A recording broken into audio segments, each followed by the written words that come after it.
बेला, माँ कहाँ है? जी वो बाहर गई है।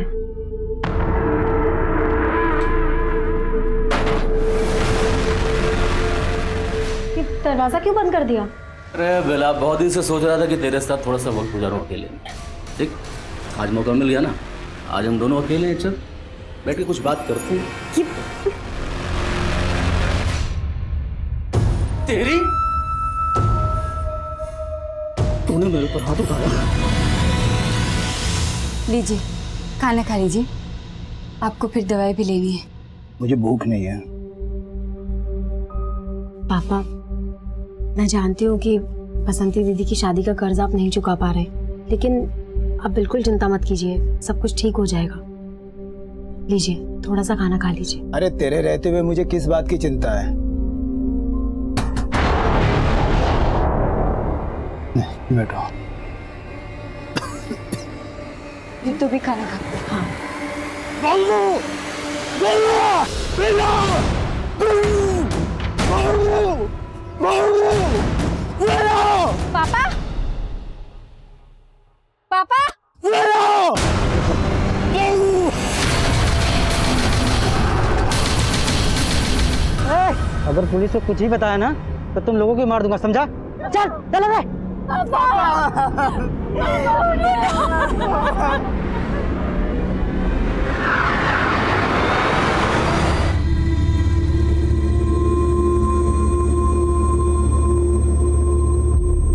बेला, दीदी, यहाँ पर आप लोगों की जान को भी खतरा है। यहाँ रहोगे तो वो लोग चैन से जीने नहीं देंगे आपको। पर जीजा जी, हम ऐसे डर के नहीं जाएंगे। हमें पापा को इंसाफ दिलाना है, और वैसे भी इस घर में उनकी बहुत सारी यादें हैं। हम ये घर छोड़कर नहीं जा सकते। ठीक है, जैसे आप लोगों की मर्जी, पर अब हमें जाना होगा। बसंती, चलने की तैयारी करो। मैं अभी नहीं जाना चाहती हूँ, माँ को मेरी ज़रूरत है। हाँ, लेकिन तुम्हें देखभाल की जरूरत है, और ऐसे माहौल में मैं तुम्हें यहाँ नहीं छोड़ सकता। जीजा जी, आप दीदी को तो साथ लेके जा रहे हैं, लाली को मेरे पास रहने दीजिए ना। ठीक है, चलो।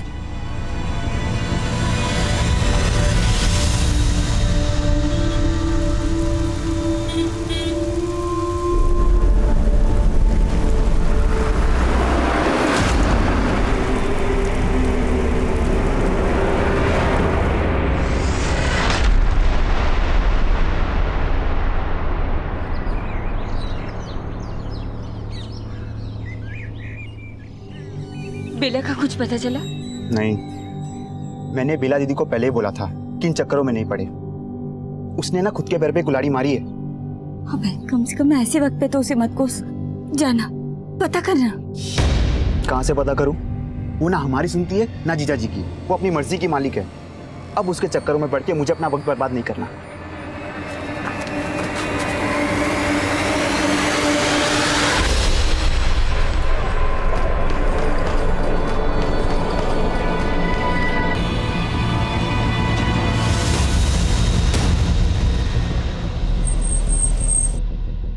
जैन सर। सर, इन्होंने सुबह 5 बजे इस लड़की को यहाँ पे देखा था, और सर इसके मुंह और दोनों पैर बंधे हुए थे सर।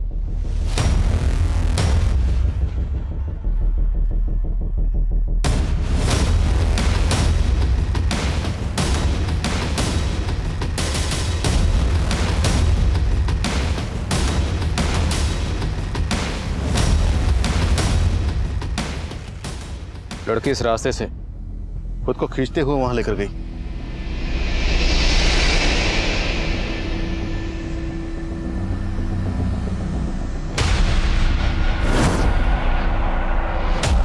इस जगह को देख के लग रहा है यहाँ पे ज्यादातर लोग पीने वाले या फिर जुआ खेलने वाले आते होंगे।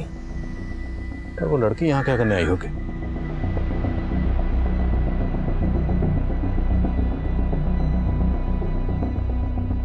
यहाँ से आगे ड्रैगिंग मार्क्स नहीं है। ऐसा हो सकता हो लड़की को गाड़ी में यहाँ पे लाया गया हो, उसके बाद करने के बाद यहीं छोड़ दिया गया होगा।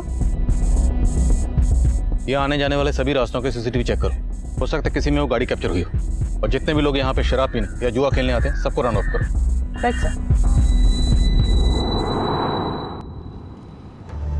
सर, लड़की की कंडीशन बहुत ही ज़्यादा क्रिटिकल है। उसके साथ गैंग हुआ है सर। सिर्फ गैंग ही नहीं बल्कि बहुत ब्रूटली उसको टॉर्चर भी किया गया है। उसकी बॉडी पर जगह जगह उसको ब्लेड से काटा गया है और उसी घाव पर लाल मिर्च का पाउडर डालकर उसको तड़पाया गया है। उसकी बॉडी को सिगरेट बट से जगह जगह जलाया गया है, यहाँ तक कि प्राइवेट पार्ट को भी। सर, ऐसी जख्मी हालत में बार बार उसके साथ हुआ है। उसकी बॉडी पर सिरिंज के मार्क्स मिले हैं और उस सिरिंज के थ्रू उसकी बॉडी में ड्रग्स इंजेक्ट किए गए हैं। सर, ये सब सुनकर तो लग रहा है कि क्रिमिनल्स की लड़की के साथ कोई गहरी दुश्मनी रही होगी और इसी वजह से उसे इतना ब्रूटली टॉर्चर किया गया। लेकिन फिर भी लड़की की हिम्मत तो देखो। इस लड़की के साथ इतना कुछ हुआ, इसके बावजूद वो लड़की खुद को तकरीबन 40 मिनट तक ड्रैग करके हाईवे तक पहुंची। Sir, 40 metres, that means sir लड़की बहुत स्ट्रांग और ब्रेव रही है। और सर, उसकी विल पावर इतनी ज़्यादा स्ट्रांग है कि वहाँ से यहाँ तक आने के बाद भी उसने दम नहीं तोड़ा। अभी लड़की की हालत कैसी है? सॉरी टू से सर, मगर वो बच जाए तो ये बहुत बड़ा मिरेकल होगा। फिलहाल तो वो कोमा में है sir. Let's hope for the best. Thank you.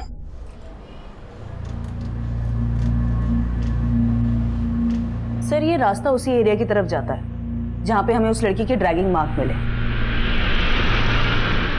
और ये एसयूवी का नंबर अंधेरे की वजह से नजर नहीं आ रहा है। But sir, I am sure इसी एसयूवी से उस लड़की को यहाँ पे डंप किया गया होगा, क्योंकि 2 मिनट बाद ये एसयूवी इसी एरिया से निकलती हुई दिखाई दे रही है। अगर ये एसयूवी इस लड़की को डंप करने के लिए यूज हुई है तो शायद क्रिमिनल को लगा होगा कि लड़की मर गई, इसलिए वो इसको फेंक कर चले गए। क्योंकि इतना टॉर्चर करने के बाद वो इसे जिंदा रखने का रिस्क तो नहीं लेंगे। इस एसयूवी का ट्रेल फॉलो करो। यहाँ आने जाने वाले जितने भी रास्ते हैं, जहाँ पर भी सीसीटीवी है, सबकी फुटेज चेक करो। हो सकता है किसी सीसीटीवी में ये एसयूवी कैप्चर हुई। Okay sir. मैं कम सर। कमें? सर, गुड़गांव थाने में एक की नाम की औरत की कंप्लेंट फाइल हुई है। सर, इसका फोटो उस लड़की से मैच करता है जो हमें मिली थी। सर, बेला पे चोरी का इल्जाम किसी और ने नहीं बल्कि इसके पति गोकुल ने लगाया। जो औरत हमें जख्मी हालत में मिली थी उसकी शिनाख्त हो गई थी। उस औरत का नाम बेला था।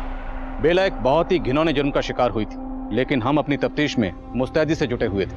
उस एरिया के जितने भी शराबी, जुआरी, चोर उचक्के और हिस्ट्री शीटर्स थे, हमने सबको राउंड अप करना शुरू किया। ये केस इतना सेंसिटिव था कि इस केस की शुरुआत से ही मीडिया ने हम पर अपना दबाव बनाना शुरू कर दिया था।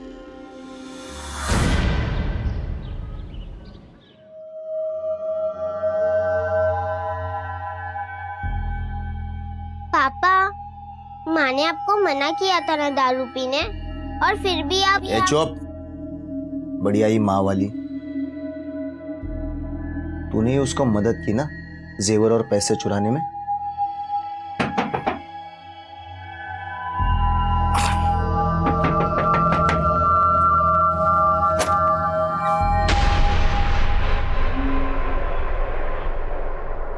बेला हमें बहादुरगढ़ में जख्मी हालत में मिली। तुम्हारी बीवी के साथ इतना कुछ हो गया और तुम उस पर चोरी का इल्जाम लगा रहे हो। साहब, वो मत करो। तुम गुड़गांव पुलिस के पास उसकी मिसिंग कंप्लेंट लिखवाने गए थे और अब उस पर चोरी का इल्जाम भी लगा रहे हो। साहब, मैं मानता हूँ कि बेला पर मैंने चोरी का इल्ज़ाम लगाया, क्योंकि कुछ महीनों पहले जब हम अलग हुए थे तब वो यहाँ से पैसे और गहने लेकर जाने की कोशिश कर रही थी। ये सब क्या कर रही हो? मैं तुम्हें मेरा और पैसा बर्बाद करने नहीं दूंगा। मुझे इनकी ज़रूरत है, मैं थोड़े दिन में वापस कर दूंगी। इन पे सिर्फ लाली का हक है। कल को उसकी शादी होगी, अगर ये भी तू ले गई तो लाली का क्या होगा? लाली की फिक्र मुझे आपसे ज़्यादा है। आपको ये गहने रखने हैं तो रख लीजिए, लेकिन लाली को मैं अपने साथ ही लेकर जाऊंगी। लाली पर तुम्हारा कोई हक नहीं है, और मुझे मेरी बेटी से अलग करने की कोशिश की ना तो अच्छा नहीं होगा। बेला मुझसे अलग होकर हमारे पड़ोस में ही उसकी सहेली के साथ रह रही थी। अभी 2 दिन पहले ही मैंने देखा घर से गहने और 25,000 रुपये गायब है। तब मुझे लगा कि ये सब वो लेके गई होगी। फिर मैं सविता के घर गया, उसकी सहेली के, लेकिन सविता के घर को ताला था और बेला का फोन भी बंद आ रहा था। फिर मैंने सविता को फोन किया। हेलो सविता, बेला कहाँ है? मुझे नहीं मालूम, मैं तो मेरे भाई के आई हूँ पिछले 2 दिन से। बेला का कहीं भी पता नहीं लग रहा था। साहब, मैं तो उसकी शिकायत लिखवाने गया था लापता होने की, पर गुड़गांव पुलिस वाले मुझ पर भरोसा ही नहीं कर रहे थे कि बेला गायब हो सकती है। भरोसा नहीं किया था मतलब? बेला और मैं पहले भी उनकी जाति बर्दाश्त कर चुके हैं। 1.5 साल पहले भी उस पर हुआ था, पर तब भी उन्होंने हमारी कोई सुनवाई नहीं की थी। बेला हुआ था? हाँ साहब, और किसी और ने नहीं किया था, कांस्टेबल ललित शर्मा ने किया था। बेला ललित शर्मा के घर साफ सफाई का काम करती थी।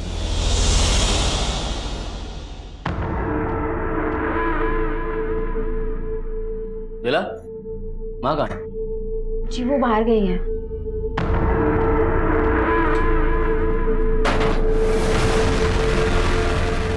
ये दरवाजा क्यों बंद कर दिया? अरे बेला, बहुत दिन से सोच रहा था कि तेरे साथ थोड़ा सा वक्त गुजारूं अकेले। देख, आज मौका मिल गया ना, आज हम दोनों अकेले हैं, चल बैठ के कुछ बात करते हैं। तेरी बेला ने मुझे उस बारे में बताया तो हम पुलिस स्टेशन गए, लेकिन उन्होंने हमारी एफआईआर नहीं लिखी, हमें थाने से बाहर निकाल दिया। हम हिम्मत करके एसीपी साहब को मिले, उन्होंने हमारी एफआईआर तो लिखी, पर हम गरीबों को कहाँ इंसाफ मिलता है साहब। हम कुछ साबित नहीं कर पाए क्योंकि बेला की एफआईआर लिखने में देरी हो गई थी। लेकिन फिर बेला ने कहा कि हम हाईकोर्ट तक जाएंगे। आप लोग समझाइए ना बेला को, पहले ही थाने और कोर्ट के चक्कर काट काट के हम परेशान हो चुके हैं, और अब ये हाईकोर्ट जाने का बोल रही है। कहां से लाऊंगा मैं कोर्ट कचहरी का खर्चा? मैं कैसे भी इंतजाम कर लूंगी, लेकिन जब तक उस ललित को अंदर नहीं करवा देती मैं चैन से नहीं बैठने वाली। पर दीदी, पहले उस सब चीज की वजह से हमारी काफी बदनामी हो चुकी है, और अब तो मैं उसी बदनामी का दाग धोने की कोशिश कर रही हूँ बाबू। अगर मैंने अपनी आवाज नहीं उठाई ना तो सब लोग यही सोचेंगे कि मैंने ललित पे झूठा इल्जाम लगाया था। लेकिन दीदी, बस बाबू, मैं अपनी लड़ाई जरूर लड़ूंगी, पर चाहे आप लोग मेरा साथ दो या ना दो। उन्हीं बातों से नाराज होकर वो मुझसे अलग हो गई, लेकिन ये बात एकदम सच है साहब। 1.5 साल पहले भी उसका हुआ था, और अब बेला की हालत कुछ ठीक नहीं है गोकुल। साहब, जरूर इस बार भी उस ललित शर्मा ने उसके साथ ये सब किया होगा, क्योंकि वो उसको अंदर करवाना चाहती थी। इसी डर से मैं उसको मना करता था कि ये सब ना करे। बेला अपनी जिस फ्रेंड सविता के साथ रहती थी उसका फोन नंबर और एड्रेस दीजिए। जी साहब।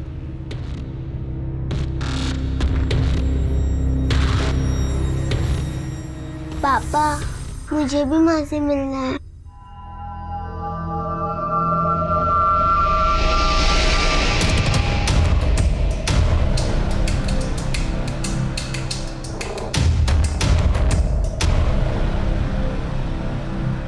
हाँ समय। सर, बेला अपनी जिस सहेली सविता के यहाँ रह रही थी उसके घर पे ताला लगा हुआ है, लेकिन सर मेरी सविता से बात हुई है, वो अभी अपने भाई के घर पे, और सर वो तब से वहाँ पे है जब से बेला गायब हुई थी। इन सब का हमारे केस से कोई ताल्लुक है? सर कुछ कह नहीं सकते, लेकिन बेला का भाई भी बहादुरगढ़ में ही रहता है। ठीक है, इनके बारे में सब कुछ पता करो, और जैसे कुछ पता चलता है मुझे तुरंत फोन करो। Okay sir. सर, गोकुल के पड़ोसियों से एक बहुत ही इंपॉर्टेंट बात पता चली है। बेला गोकुल की दूसरी बीवी थी। गोकुल की पहली बीवी बेला की बड़ी बहन बसंती थी। गोकुल ने बेला पर सिर्फ चोरी का इल्जाम लगाया, लेकिन जब हमने बेला के पति गोकुल को बेला के बारे में बताया, तब गोकुल ने कांस्टेबल ललित शर्मा के केस का जिक्र किया। तमन, तुम बेला के घर वालों को मिलो, और मैं कांस्टेबल ललित शर्मा को देखता हूँ। Okay sir. सर जी, मैं जानता हूँ आप क्या सोच रहे हो। ये सर, मैं साफ कर देता हूँ कि जो कुछ बेला के साथ हुआ ना, इससे मेरा कोई लेना देना नहीं है। लेकिन बेला ने तुम पर का इल्जाम लगाया था। सर, झूठा आरोप लगाया था, और इस मामले में सीबीआई मुझे पहले क्लीन चिट दे चुकी है। लेकिन ये तो सच है ना कि बेला तुम्हारे घर में काम करती थी? हाँ सर, सच है, वो काम करती थी। तो एक मामूली सी काम करने वाली औरत तुम जैसे पुलिस वाले पर का झूठा इल्जाम क्यों लगाएगी? सर, वो मेरी माँ का बदला मुझसे ले रही थी। किस बात का बदला? सर जी, मैं यहाँ अकेला रहता था, और जब मेरी माँ मेरे साथ रहने के लिए गाँव से आई तो सर जी मेरी माँ को मालूम पड़ गया कि बेला दूसरी जात की है।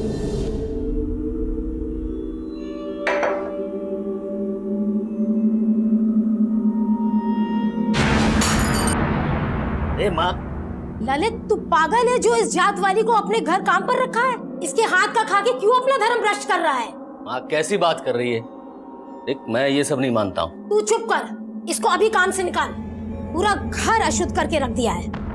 सर जी, मैं मानता हूँ कि मेरी माँ थोड़ी पुराने ख्यालात की है, लेकिन बेला ने भी इस बात को दिल पे ले लिया और मुझ पे झूठा इल्जाम लगा दिया, और इसी वजह से मैं 1 साल तक सस्पेंड रहा। बेला का पहले किया गया पूरी तरह से टॉर्चर किया गया, बहुत ब्रूटल रेप है। और उसकी हालत को देख के लगता है जैसे किसी ने कोई बहुत पुरानी नफरत निकाली उससे। और हमें पता चला कि अब वो तुम्हारे खिलाफ हाई कोर्ट जाने वाली है। तो क्या ऐसी डर की वजह से तुमने बेला नहीं नहीं नहीं नहीं सर, सर जी मैंने ऐसा कुछ नहीं किया, मेरी बात का विश्वास कीजिए। बेला ने अपने सपनों का बलिदान दे दिया, लेकिन क्या? लेकिन 1.5 साल पहले बेला का हुआ, इसी वजह से उन दोनों के बीच। लेकिन गोकुल जी ने उसका साथ भी नहीं छोड़ा, बेला को न्याय भी नहीं मिला। कुसुम जी, गोकुल से अलग होने के बाद बेला आप लोगों के साथ भी तो रह सकती थी। ऐसी क्या वजह थी कि वो आप लोगों के होते हुए भी अपनी सहेली सविता के साथ रह रही थी? छोटे भाई ने 2 बातें क्या कह दी, वो नाराज हो गई। दीदी ये इंसाफ की रट लगाने से कुछ नहीं मिलने वाला। अरे गनीमत समझो कि इतना कुछ होने के बावजूद भी जीजा जी ने तेरा साथ दिया और अब तू उनसे अलग हो रही है। तो मैं ये कैसे बर्दाश्त कर लूं कि मेरा करने वाला इंसान खुला घूम रहा है? बस करो। अरे इन सब से कुछ हासिल नहीं होने वाला। पहले हमारे खानदान की इतनी बदनामी हो चुकी है और अब तू उनसे अलग होकर यहाँ आ जाएगी तो लोग। तो तुझे लोगों की फिक्र है, अपनी दीदी की नहीं? तुझे परेशानी है ना, तो मैं इस घर में आके नहीं रहूंगी। बेला और गोकुल के बीच में लाली को लेकर झगड़े चल रहे थे। यहाँ बेला के साथ इतना कुछ हो गया और गोकुल उस पर चोरी का इल्जाम लगा रहा था। ये बात जानकर तो मुझे भी बहुत बड़ी हैरान। जब गोकुल जी से फोन पर बात हुई तब पता चला कि उनको तो यही लगता है कि बेला हमारे साथ रहती है। माँ जी, बेला ने ये अच्छा नहीं किया। वो मेरे घर से पैसे और गहने चुरा कर ले गई है। गोकुल जी, आपको बहुत बड़ी गलतफहमी हुई है, बेला ऐसे कर ही नहीं सकती। अरे उसके सर पे भूत सवार है ना इंसाफ का, और उस चक्कर में वो मेरी सारी कमाई कोर्ट कचहरी में बर्बाद करना चाहती है। लेकिन मुझे मेरा पैसा वापस चाहिए। तभी मुझे पता चला कि बेला गायब है। मैंने बाबू से कहा कि वो जाकर उसे ढूंढे, लेकिन मुझे नहीं पता था कि उसके साथ इतना बुरा हो गया होगा।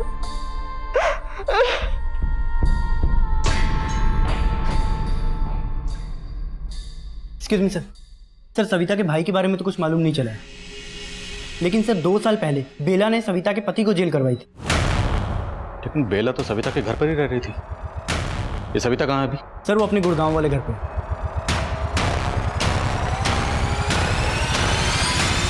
साहब, मेरा पति जगदीश रोज दारू पी के मुझे पीटता था। बेला की वजह से ही मेरा पीछा छूटा उससे। जबान लड़ाती है तू, तेरे को सुनाई नहीं देता? पीछे हट, हाथ नहीं लगाने का। ए तू होती कौन है मियां बीवी के झगड़े के बीच में बोलने वाली? बहुत मत लगा उसको, समझाना। साहब, फिर बेला ने पुलिस को बुलाया और जगदीश को पुलिस वाले लेकर चले गए। लेकिन हमारी बस्ती में मेरे जैसी बहुत सारी औरतें हैं जिसके पति रोज रात को दारू पी के मारते हैं, और बेला ने हम सबको एकजुट किया। हमें अपने आत्मसम्मान की रक्षा खुद करनी है। हम माँ बाप का घर छोड़ के पति के घर इसलिए नहीं आते कि उनकी मार सहे, और इन सब की जड़ है ये शराब। सबसे पहले हमें ये शराब बंद करानी होगी ताकि हमारी बस्ती का कोई भी मर्द शराब ना पी सके।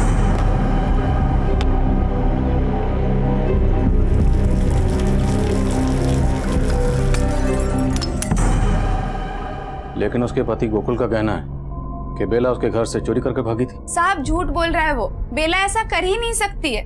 जब बेला मेरे साथ रहती थी तो उसका पति यहाँ पे भी उसे परेशान करने आ जाया करता था। माँ, हम सब साथ में कब रहेंगे? पापा ने बोला था अब तुम मेरी माँ नहीं हो। बेटा तू बिल्कुल चिंता मत कर, मैं बहुत जल्दी ना तुम्हें अपने पास ले आऊंगी। सपने देखना बंद कर दे तू। और तुमसे कहा था ना यहाँ मत आया करो। और तू मेरी बेटी को भड़काना बंद कर दे। चल बेटा।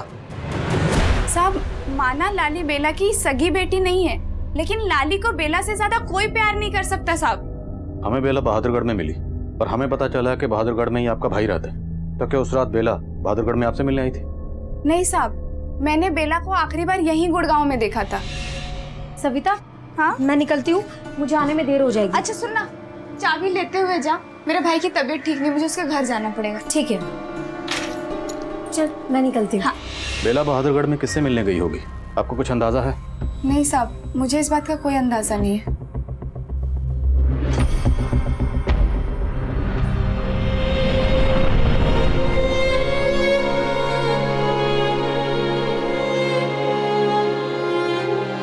सविता का हस्बैंड जगदीश 3 महीने पहले ही जेल से बाहर आया और जब से आया तब से गायब है। तो एक इम्पोर्टेंट इन्फॉर्मेशन पता चली कि इससे पहले भी चोरी और मारपीट के इल्जाम में जेल जा चुका है।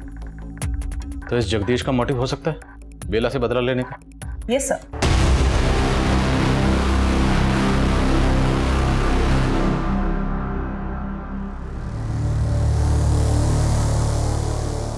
इस जगदीश के लिए लुकआउट नोटिस जारी करो। और कांस्टेबल ललित शर्मा के खिलाफ कुछ मिला? यस सर, कांस्टेबल ललित के बारे में पता किया। तो ये सच है कि कांस्टेबल ललित काफी टाइम से गुड़गांव में पोस्टेड है और बेला के साथ जो कुछ भी हुआ वो बहादुरगढ़ में हुआ। तो पॉसिबल है कांस्टेबल ललित शर्मा ने ये सब कुछ किसी और से करवाया, खुद ना करके किसी और को इस्तेमाल किया, शायद जगदीश को। मैं कम इन सर? सर बेला के कॉल रिकॉर्ड्स आ गए हैं। बेला का फ़ोन 16 मार्च को बहादुरगढ़ में ही बंद हुआ था।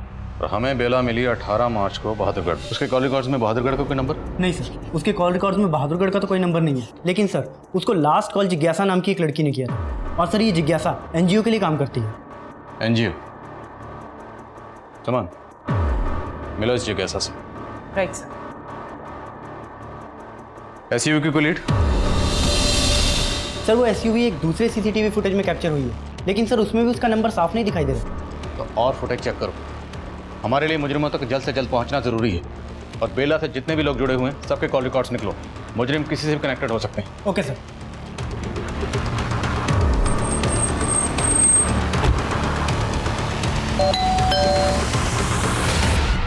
जिज्ञासा जी मैडम, मैं बेला से 3 महीने पहले मिली थी।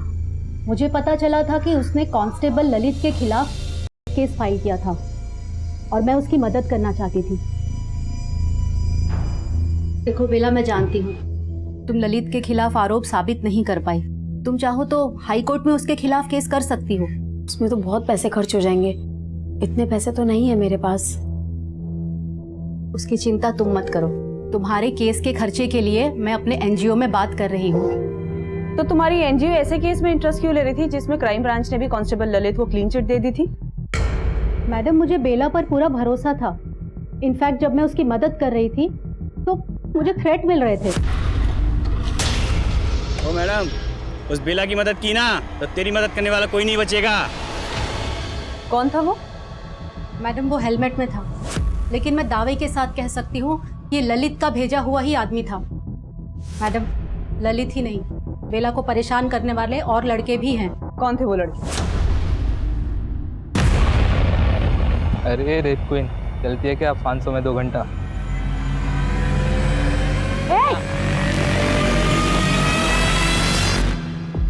मुझे तो लगता है मैडम उन लड़कों को भी ललित ने ही भेजा था उसे परेशान करने के लिए। मैंने एक बार उन्हें बिना पता चले उनकी फोटो खींच ली थी। मैं इनके खिलाफ भी जाना चाहती थी, लेकिन तभी बेला के साथ ये सब हो गया। बेला हमें बुरी तरह से जख्मी हालत में बहादुरगढ़ में मिली। 16 मार्च को वहां पे उसका फोन भी ऑफ हुआ था और उसके फोन पे लास्ट कॉल तुम्हारे नंबर से थी। बेला, एक गुड न्यूज़ है।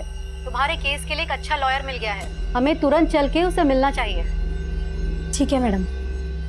लेकिन मैडम, तब उसने मुझे बताया ही नहीं कि वो बहादुरगढ़ में थी।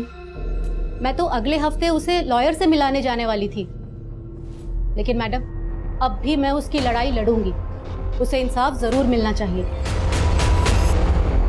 नहीं साहब, हमने कुछ नहीं किया साहब, हमने कुछ नहीं किया। तुम लोगों ने क्या किया है ना, वो बेला की हालत बता रही है। करने के लिए बोल रहे थे ना उसको? नहीं साहब, नहीं साहब, नहीं साहब, हमने ऐसा कुछ नहीं किया साहब। वो तो हमें लगा उसने झूठा केस पैसों के लिए फाइल करा था, इसलिए बस पैसा दिखा के उससे पूछ लिया था। लेकिन हमने उसके साथ कुछ नहीं किया साहब। सर यकीन कीजिए साहब। इन लड़कों के बारे में पता करो, इनका जगदीश या ललित से कोई कनेक्शन है या नहीं। Okay sir. और जगदीश की कोई लीड? नहीं सर, उसका फोटो हर जगह सर्कुलेट किया है और अपने खबरियों को भी उसे ढूंढने पे लगा है, लेकिन सर उसका कोई अपडेट नहीं मिल रहा है। पता करवाओ। Okay sir. हाँ सुमा। सर, क्राइम सीन पे जो एसीवी देखी गई थी उसका एक ट्रेल मिला है। एक पेट्रोल पंप के सीसीटीवी कैमरा में उस रात को वो एसीवी कैप्चर हुई। उसका नंबर भी विजिबल है, किसी महेश के नाम पर है। मैं उसी एड्रेस पे जा रही हूँ। गुड, जाओ और मुझे अपडेट करो। Okay sir.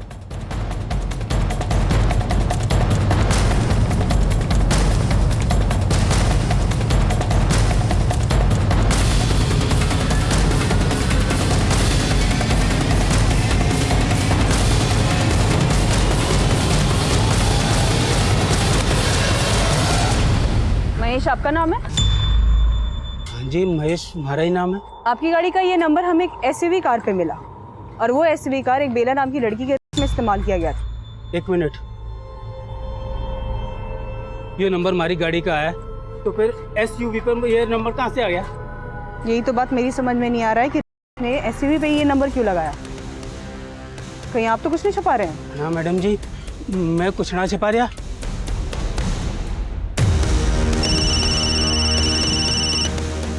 Yes sir. इस महेश का बेला या उससे जुड़े लोगों से कोई कनेक्शन? सर अभी तक ऐसा कुछ मिला तो नहीं है, लेकिन फिर भी मैं चेक करती हूँ। और ये भी चेक करो, इस महेश की किसी से कोई दुश्मनी तो नहीं जिसे फंसाने की कोशिश कर रहा? ओके सर, मैं देखती हूँ। सर उस महेश के बैकग्राउंड में ऐसा कुछ भी नहीं मिला जो क्रिमिनल की लीड दे, और ऐसा भी कोई क्लू नहीं मिल रहा है जिससे ये पता चले कि बेला उस रात को बहादुरगढ़ में क्यों गई थी। ये सविता भी तो उस रात बहादुरगढ़ में थी अपने भाई के घर पर, और सविता के पति जगदीश का बेला से इशू भी था। बट सविता ने खुद ही बोला कि बेला ने ही जगदीश से उसका पीछा छुड़वाने में मदद की, और ऐसी कोई वजह नहीं मिल रही जिससे वो झूठ बोले। और जिज्ञासा का कहना है कि जब बेला बहादुरगढ़ में थी तो उससे उसकी फोन पे बात हुई। यस सर, और जिज्ञासा की बातों से ये लग रहा है कि जब लास्ट टाइम उसकी बेला से बात हुई थी तब वो एकदम सही सलामत थी। तो बेला उस रात बहादुरगढ़ में क्यों गई होगी, कहाँ गई होगी? सर एक और बात है जो खटक रही है। बेला के पति गोकुल ने ये बोला था कि बेला घर से पैसे और गहने चुरा कर भागी थी, और अभी तक हमने बेला के बारे में जो कुछ भी जाना है उसे लगता तो नहीं है कि वो ऐसा कुछ करेगी। तो तुम कहना चाहती हो कि बेला के पति गोकुल झूठ बोल रहे? चोरी का इल्जाम तो ठीक है, लेकिन खुद की पत्नी को इतना टॉर्चर, इतनी बुरी हालत? सब बेला और गोकुल की बन तो नहीं रही थी, और ऊपर से लाली को भी लेकर उन दोनों के बीच में झगड़ा चल रहा था। तो ऐसा हो सकता है कि ऐसी कोई वजह हो जो अभी तक हमारे सामने नहीं आई है। तो इन दोनों की बेटी लाली से मिलते हैं, शायद नफरत की वजह सामने है। लाली बेटा, आपने अपनी माँ को आखिरी बार कब देखा था? डरो मत, बोलो। काफी दिन पहले। काफी दिन पहले मतलब क्या उस दिन 16 मार्च थी? कुछ याद है आपको? अच्छा, जब आपने अपनी माँ को आखिरी बार देखा था, क्या उस दिन आपकी माँ का और पापा का आपस में झगड़ा हुआ था? वो दोनों का हमेशा झगड़ा होता था। किस बात को लेकर झगड़ा होता था? इतनी छोटी बच्ची के सामने शराब पीते हुए आपको शर्म नहीं आती? लाली को मैं एक पल भी यहाँ रुकने नहीं दूंगी। चल लाली यहाँ से। फिर पापा ने माँ को बहुत मारा और घर से बाहर लेके गए। साहब वो सब तो पुरानी बातें हैं। तेरे जख्म भी काफी पुराने लगते हैं। अब तो बोलेगा या तुझे नए जख्म दे? बोल, बेला के साथ क्या किया तूने? नहीं साहब, मैंने कुछ नहीं किया उसके साथ, और उस दिन तो मैं नशे में था। हाँ, माना कि मैंने उसका साथ छोड़ दिया, पर उसकी लड़ाई लड़ने में सबसे पहले मैं उसके साथ खड़ा था, और उसके साथ ऐसा करने का मैं सपने में भी नहीं सोच सकता साहब।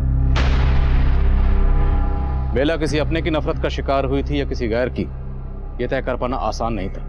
हालांकि कांस्टेबल ललित शर्मा इस केस का स्ट्रॉन्ग सस्पेक्ट था, लेकिन उसके खिलाफ हमें कुछ नहीं मिला। तभी हमने खबरियों की मदद से सविता के पति जगदीश को हिरासत में ली।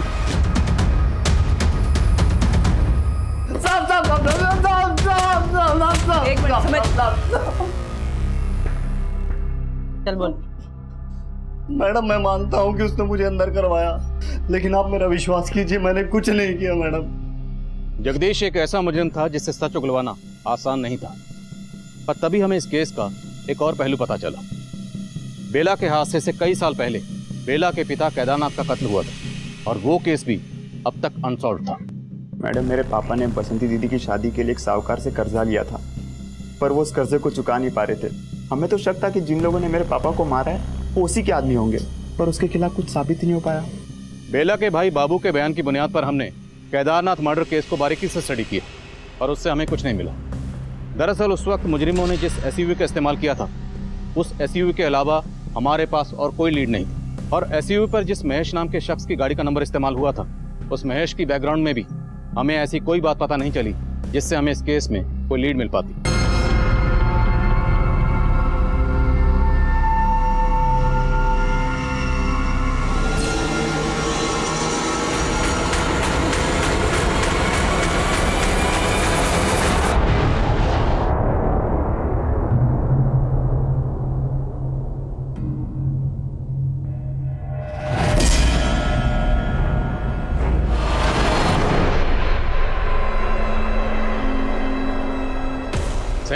यहाँ बेला की जान जा सकती थी और तुम्हें चाय पीने की पड़ी थी। वन सेकेंड सर, मैंने यहाँ का सीसीटीवी फुटेज चेक किया, उसमें वो आदमी दिखाई दिया जिसने बेला को मारने की कोशिश की।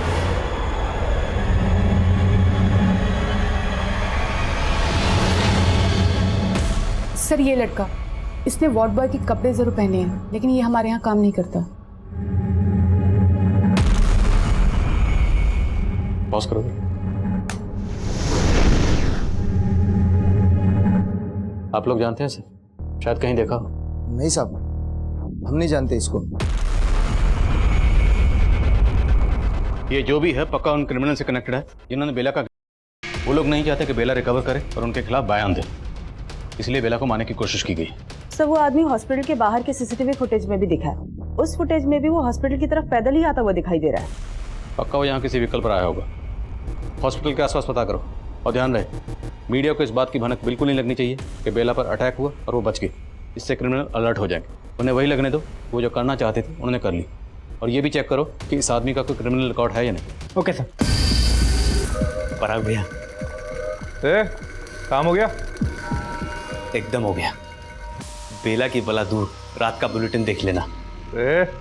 पार्टी तो फिर बनती है, हैं?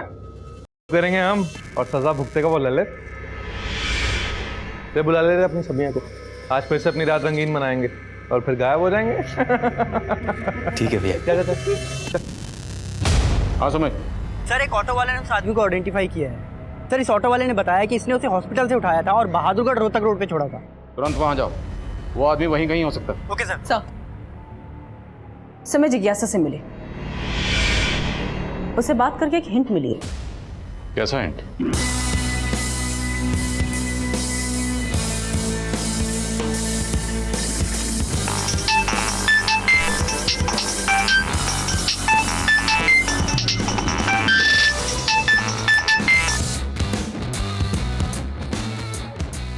हेलो,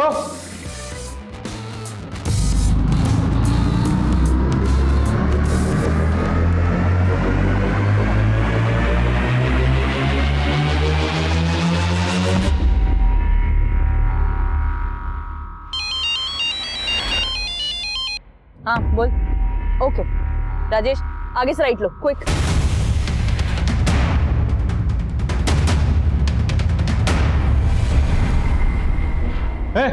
चल। तू तो कहता वो लड़की मर गई है, क्या जिंदा है वो? तो फिर अब क्या करेंगे? अब क्या करेंगे? अब विश्वा को हमारे लिए कुर्बानी देनी पड़ेगी। क्यों? मरेगा ना हमारे लिए, मरेगा ना?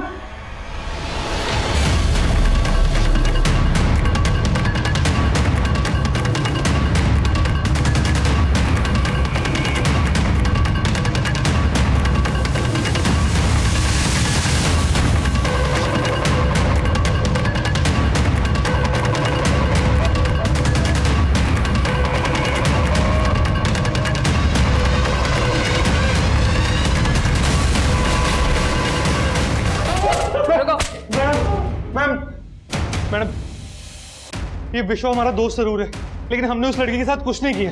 ये इसी ने किया होगा। क्या बोल रहे हैं? तुम्हें पता चल गया कि तुम लोग सिर्फ 3 नहीं थे, तुम लोग साथ एक चौथी भी थी। सर मैं जिज्ञासा से मिली, उससे बात करके एक हिंट मिली। कैसा हिंट? जिज्ञासा ने पहले ये बोला था कि जिस आदमी ने उसे लाइफ थ्रेट दिया था वो हेलमेट में था। ओ मैडम, उस बेला की मदद की ना तो तेरी मदद करने वाला कोई नहीं बचेगा। इसीलिए उसका चेहरा नहीं देख पाई और इस वजह से उसने स्केच बनवाने से भी मना कर दिया। और सर जब अभी मैंने जिज्ञासा को उस आदमी की फोटो दिखाई जो हमें हॉस्पिटल के सीसीटीवी में मिला, जिज्ञासा तुमने मुझे एक बार बताया था कि किसने तुम्हें लाइफ थ्रेट दिया था, तो क्या ये वो आदमी यही है, ये वाला? शायद हाँ मैडम, ये वही आदमी है। तो पहले तो सर वो उसको देख के चौंक गई और फिर बाद में उसने एकदम कंफर्मेशन के साथ कहा कि हाँ ये वही आदमी है जिसने मुझे धमकी दी थी। तेरे ऊपर शक होते ही हमने तेरा फोन सर्विलेंस पे डाल दिया था और जैसे ही तूने पराग को फोन किया तो पकड़ी गई। हेलो, बेला बच गई बेवकूफ, लेकिन अब अगर विश्वा बच गया तो हम दोनों मरेंगे। तू तो बोल रही थी कि तू बेला की मदद कर रही थी, तूने ही बेला के साथ ये सब किया? हाँ, मैंने ही बेला के साथ ये सब करवाया और मैं कोई उसकी मदद करने के लिए उससे नहीं मिली थी। मैं तो उसकी मजबूरी से अपना फायदा उठाना चाहती थी। देखो बेला, मैं जानती हूँ ललित पर तुम आरोप साबित नहीं कर पाई। तुम चाहो तो हाई कोर्ट में उसके खिलाफ केस कर सकती हो। लेकिन मैडम, हाई कोर्ट, उसमें तो बहुत पैसे खर्च हो जाएंगे। इतने पैसे तो नहीं है मेरे पास। तुम्हारे केस के खर्चे के लिए मैं अपने एनजीओ में बात कर रही हूँ। वो इस केस का 70% खर्चा उठा लेंगे, लेकिन बाकी पैसों का इंतज़ाम तुम्हें खुद करना होगा। वो मुझे 65,000 पहले ही दे चुकी थी, लेकिन मैंने उसके लिए कुछ नहीं किया, बल्कि मैं उससे और पैसे मांग रही थी और वो मुझे पैसे देने के लिए तैयार भी हो गई थी, लेकर आ रही थी पैसे। लेकिन तभी अचानक उसके तेवर बदल गए। मैडम, आप पहले ही मुझसे 65,000 रुपये ले चुकी हैं, अभी आप 40,000 रुपये और मांग रही हैं। लेकिन आपने अभी तक मुझे उस वकील से नहीं मिलवाया जो मेरा केस लड़ने वाला है। अरे मिलवा दूंगी, थोड़ा सब्र कर। नहीं, मुझे अब और सब्र नहीं करना। आप मेरे 65,000 रुपये वापस कर दीजिए। अच्छा, नहीं दूंगी तेरे पैसे। क्या करेगी? मैं तो जानती थी तू मदद करने के बहाने ना सबसे पैसे लूटती है। हाँ, मैं यही करती हूँ। जो भी तूने अभी कुछ कबूला है ना, वो सब इस वीडियो में रिकॉर्ड कर लिया मैंने उसे यही लगने दिया कि मैं उससे डर गई हूँ और पैसे देने के लिए अगले दिन बहादुरगढ़ बुला लिया। पराग का फार्म हाउस है वहाँ। पराग हमारे एनजीओ के ट्रस्टी का बेटा है और उसकी सारी अय्याशियों के बारे में मुझे सब कुछ पता है, इसलिए वो मेरे लिए कुछ भी करने के लिए तैयार था। सामने सनसनवाल फार्म हाउस है, तुम वहीं आ जाओ, तुम्हारे पैसे मिल जाएंगे। ठीक है, मैं आती हूँ।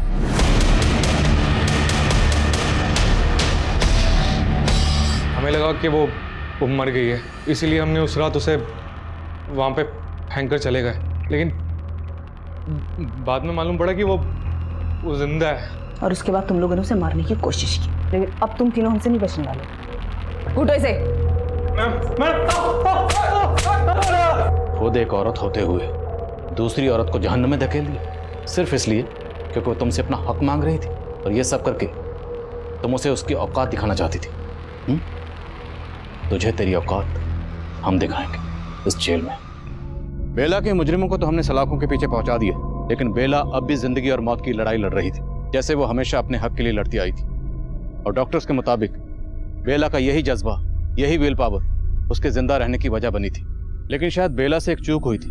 बेला को बहुत पहले इस बात का एहसास हो गया था कि जिज्ञासा उसके साथ फरेब कर सकती है, इसलिए बेला ने उसके खिलाफ सबूत भी जुटा लिए थे। लेकिन इसके बाद भी बेला पुलिस के पास मदद मांगने नहीं गई। क्यों? जब बेला ने कांस्टेबल ललित शर्मा पर रेप का इल्जाम लगाया था, उस वक्त पुलिस ने बेला की कोई मदद नहीं की थी। तो क्या इसी वजह से बेला का पुलिस पर से भरोसा उठ गया था? यह तय कर पाना हमेशा मुश्किल होगा, क्योंकि ललित शर्मा केस अभी भी अनसॉल्व्ड है। लेकिन बेला का भाई बाबू बेला की अधूरी लड़ाई लड़ने की कोशिश कर रहा है। अब मैं आदिल खान आपसे इजाजत लेता हूं। आपसे फिर मुलाकात होगी एक और नए केस के साथ। तब तक देखते रहिए क्राइम पेट्रोल दस्तक। मकसद बताना नहीं, बचाना है।